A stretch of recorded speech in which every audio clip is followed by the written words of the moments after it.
Hey everyone, what's up? How you guys doing? My name is Nicholas Dragone. Welcome back to Rainbow Six Siege News. We've got some stuff to talk about today, all relating to pro play actually. Our first story concerning a player that was banned prior to a pro league match, which in turn caused his whole team to be disqualified.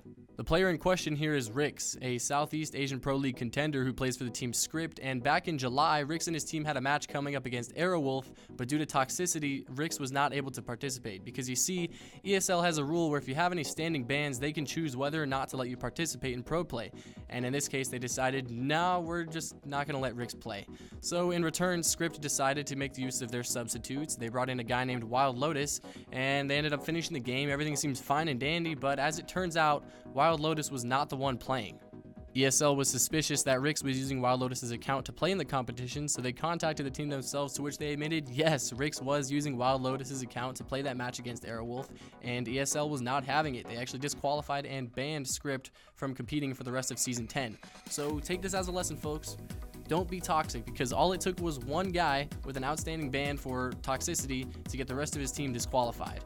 So just be careful with what you say to people out there. You know, it goes to show how important it is to be mindful of what you're saying to others, especially when you're an esports player and you know you've got this spotlight above you and you've got others that are relying on you to succeed. But hopefully Rix and Scrypt will have gotten their stuff together so they can go back to competing come Season 11.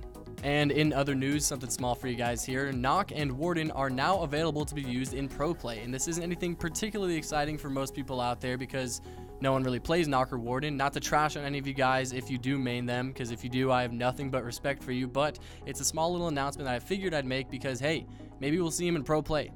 It's pretty unlikely, but I mean, I would really like to see a pro make good use of Nokk because, well, I'm bad with her and maybe I'm just playing her wrong. And our last bit of news, just yesterday, Suzaku, the team captain for Adventure Force, a Challenger League team that you might not recognize, posted a tweet longer announcing their team's renaming.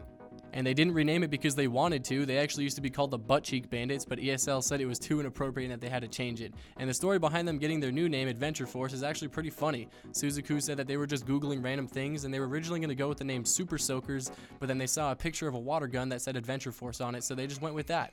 So just like that, a picture of a water gun would be the decider for their future and the legacy that they'll carry on. Not to be too dramatic. Aside from that, Suzaku also said that one of his teammates, that being Sour, left the team due to real-life reasons, so they are searching for a replacement, but that was not the team's original goal. Suzaku said that from day one, they would not be trying to make any roster changes because they made the team together, they win together, and they lose together. So it's a respectable mindset from him there, and it's unfortunate to see them having to search for another player, but it might just be better for them in the long run. That does conclude this video, though. Thank you all so much for watching. My name is Nicholas Dragone. I'll be seeing you guys shortly with another one. I hope you all have a wonderful day. Goodbye.